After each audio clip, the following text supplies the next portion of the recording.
سنة 1818 وتحديدا في سجن بريكستون في لندن. كان في مهندس بريطاني اسمه سير ويليام كيوبيت. الراجل ده بص على المساجين اللي قاعدين في السجن بملل وقال الناس دي قاعده مأنتخه كده ليه؟ احنا لازم نخليهم يدفعوا ثمن اكلهم وفي نفس الوقت نقدمهم. كيوبيت اخترع آلة عبقرية ومرعبة جدا، عبارة عن اسطوانة خشبية عملاقة فيها درجات زي السلم، السجين بيقف عليها وبيفضل يخطي لفوق، والاسطوانة بتلف تحت رجله بسبب وزنه، فيضطر يفضل يمشي في مكانه لساعات طويلة جدا ورا بعض.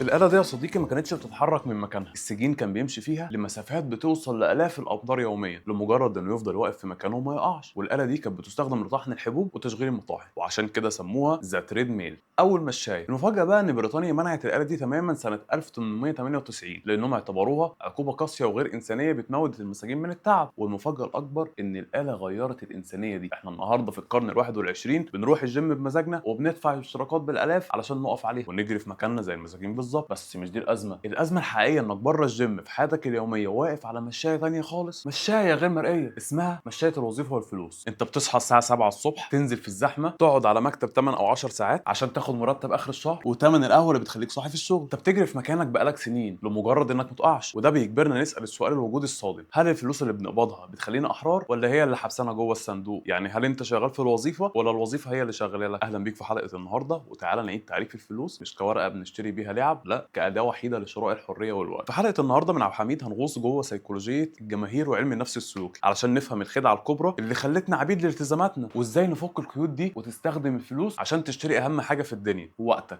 خلينا اسالك سؤال يا صديقي المشاهد: انت محتاج كام عشان تبقى مبسوط ومرتاح؟ لو سالنا شاب لسه متخرج هيقول لك يا ابو حميد انا لو قبضت 10000 جنيه في الشهر انا كده ملكت الدنيا. طب لو قبض ال 10000 بعد 3 شهور بالظبط هتلاقيه قاعد في الكافيه بيشرب سيجاره وبيشتكي لصاحبه ان المرتب ما بيكفيش مواصلات واكل. انا لو ما اتثبتش على 20000 مش هعرف اعيش. ليه كل ما بنكسب اكتر بنحس اننا محتاجين اكتر؟ هل ده جشع؟ في علم النفس في ظاهره مرعبه اسمها المشاية الهيدونيه، هيدونيك تريد ميل. ظهر علماء بريكمان وكامبل سنه 1971. النظريه دي بتقول ان الانسان عنده مستوى ثابت من السعاده، بيز لاين، يعني لما بيحصل لك حدث سعيد جدا زي انك تاخد مكافاه او تشتري الموبايل الجديد اللي كان نفسك فيه، مؤشر السعاده عندك بيضرب في السماء، بتبقى ماشي في الشارع حاسس انك عمرو دياب في فيلم ايس كريم في جليم. لكن الكارثه البيولوجيه فين؟ ان بعد فتره قصيره جدا، اسبوع او شهر بالكتير، مخك بيتعود على الوضع الجديد، والوضع الجديد بيتحول للوضع العادي والممل، فتضطر تعوز جرعه اكبر عشان تحس بنفس السعاده القديمه، تشتري عربيه احدث، تجيب لبس اغلى، تسكن في كومباوند اشيك. هنا البطل بتاعنا اللي هو الدماغ البشري بيقع في فخ مؤامره الاستهلاك. انت مش بتشتري الحاجات دي عشان انت محتاجها، انت بتشتريها عشان تدير وتدور المحرك بتاع الدوبامين اللي اتعود على الليفل العالي. طب المغزى هنا ايه؟ انك عشان تصرف على المشاعر الهدونيه دي بتضطر تبيع ساعات اكتر من عمرك للوظيفه، فبدل ما الفلوس تحررك، الفلوس هنا بتتحول لكلبشات بتربطك في مكتبك. في الاقتصاد التقليدي لما بتروح تشتري قميص براند غالي وتبص على السعر تلاقيه مثلا 3000 جنيه، انت كمواطن واعي هتقول القميص ده ثمنه 3000 جنيه كاش. لكن في كتاب عبقري اسمه يور ماني اور يور لايف للكاتب فيكي روبن. الكاتب بيقول ان الحسبه دي غلط تماما وبتدمر حياتك. احنا هنا لازم نعمل انسنه للبيانات، يعني نحسب السعر الحقيقي للحاجه بعمرك ووقتك مش بالورقه. تعال نحسبها سوا. لو انت مرتبك الصافي بعد خصم الضرايب والمواصلات واكل الشغل بيصفي على حوالي 50 جنيه في الساعه، لما تروح تشتري القميص اللي ب 3000 جنيه ده معناه ان القميص ثمنه مش 3000 جنيه، ثمنه 60 ساعه كامله من عمرك. 60 ساعه واقف فيهم تحت رحمه مديرك، 60 ساعه ما سمعتش فيهم ضحكه ابنك، 60 ساعه ما اتحركتش فيهم خطوه لحلمك او هدفك. انت هنا مش بتدفع فلوس، انت بتعمل مؤايده، بارتر، بحتت من عمرك اللي مش هيرجع تاني ابدا. الراسماليه الحديثه نجحت في خدعه عبقريه انها تخليك تبص للفلوس على انها ارقام جافه فتسهل عليك تصرفها، لكن لو بصيت للفلوس على انها ساعات مستقطعه من حريه وجودك على كوكب الارض هتفكر 1000 مره قبل ما تشتري اللعبه الجديده اللي هتترمي في الدولاب بعد اسبوعين. طب خد البلوت تويست الصادمه دي بقى: انت بتبقى فاكر ان الاغنياء اللي معاهم ملايين الدولارات هم اكتر ناس احرار في الدنيا، صح؟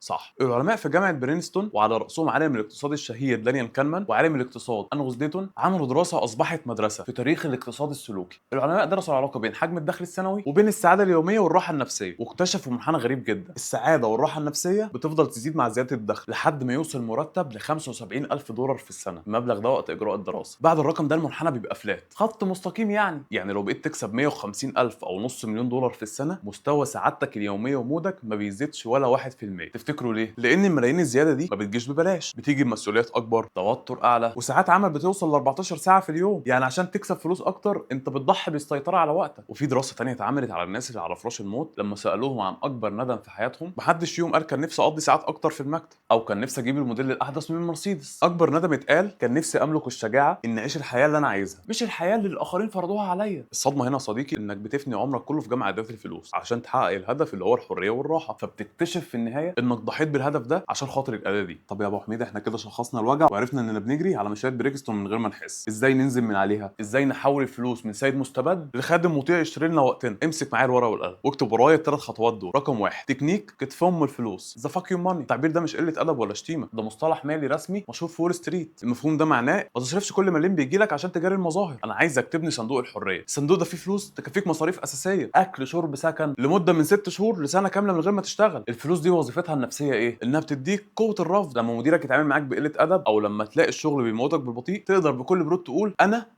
مستقيل، لان عندك البفر او الغطاء المالي اللي بيحميك. الفلوس هنا مش ورق في البنك، الفلوس هنا هي كرامتك وحريتك النفسيه. رقم 2، قاعده تقليل التكلفه الثابته. اللي حبسك في وظيفتك مش المدير، اللي حبسك هي الاقساط والالتزامات الثابته اللي انت مدبس نفسك فيها. قسط العربيه، قسط الشقه الفخمه، اشتراكات البرامج اللي ما بتفتحهاش. كل التزام ثابت بتشتريه هو عباره عن حبل بيربطك في الكرسي بتاع مكتبك ل5 سنين لقدام. بطل تشتري حاجات عشان تبهر ناس انت اصلا ما بتحبهمش. مصاريفك الثابته تكون اقل ما يمكن علشان حريتك تكون اكبر ما يمكن. خلينا ننتقل لاهم جزء في الحلقه، باينج تايم. دراسه اتنشرت في مجله BNAS العلميه اكتشفت ان الناس اللي بتصرف فلوسها عشان تشتري وقت، زي انها تاجر حد ينظف البيت او تدفع لخدمه توصلها الشغل بسرعه بدل بهدله المواصلات، او تشتري غساله اطباق توفر ساعه يوميه، الناس دي سجلت مستويات سعاده ورضا عن الحياه اعلى بكتير من الناس اللي بتصرف نفس الفلوس على مقتنيات ماديه زي لبس او ساعات. لما يكون معاك قرشين زياده ما تفكرش تشتري بيهم لعبه جديده او حاجه جديده، فكر تشتري بيهم ساعات فراغ زياده تقعد فيها مع نفسك او تفكر في مشروعك الخاص او ايا كان هدفك ايه. سؤال محتاج شجاعه كبيره جدا في الاجابه تحت في التعليقات. لو بكره الصبح مديرك في الشغل ضايقك او طلب منك حاجه ضد مبادئك، هل هتقدر تسيب الشغل فورا وانت مطمن، ولا التزاماتك واقساطك ومظهرك الاجتماعي رابطينك في الكرسي مش هتقدر تقول لا؟ بمعنى اصح، تبقى لك كام سنه شغال واشتريت كام ساعات حريه في حسابك في البنك؟ شاركوني تجاربكم، والناس اللي قدرت تنزل من على المشاية الهدونيه دي وتتحكم في مصاريفها عشان تشتري وقتها، اكتبوا تجربتكم لشباب الجميل الصغير اللي لسه متخرج وفاكر ان اول مرتب لازم يتصرف كله على اللبس والفسح. وطبعا لو حسيت ان الحلقه دي هزت فكرتك التقليديه عن الفلوس، ما تستخسرش تعمل شير لصاحبك اللي شغال 16 ساعه في اليوم عشان يدفع قسط تليفون هو اصلا ما بيستخدموش غير في السكرولينج. في النهايه يا صديقي العزيز لازم تفهم ان الفلوس اختراع مذهل. الفلوس هي واحده من اعظم الادوات اللي البشر اخترعوها لتسهيل الحياه وتطوير الحضاره. الفلوس مش شر مطلق والفقر مش فضيله، لكن الكارثه الحقيقيه هي لما بتتحول الاداه دي لاله خفي بيتحكم في انفاسك. الصراع الحقيقي هنا مش حجم الارقام اللي في حسابك البنكي، ولا هو ماركه العربيه اللي واقفه تحت بيتك. الصراع الحقيقي هو قدرتك على انك تصحى الصبح تقول انا النهارده هعمل اللي انا عايزه مع الناس اللي بحبهم بالطريقه اللي تريحني. الصراع هو انك تمتلك حق اختيار خطوتك الجايه من غير ما تكون مجبر عليها عشان خايف من بكره. انزل من على المشايه وبطل تجري في مكانك، واحسب ثمن الحاجات بعمرك مش بفلوسك، عشان لما يجي يوم وتلتفت او تبص وراك تلاقي نفسك عشت حياه حقيقيه كامله، مش مجرد شفت طويل ملوش نهايه في المكتب. بص على المصادر اللي تحت الفيديو واعمل اللايك الجميل وسبسكرايب المتين، واشوفكم الحلقه الجايه. سلام.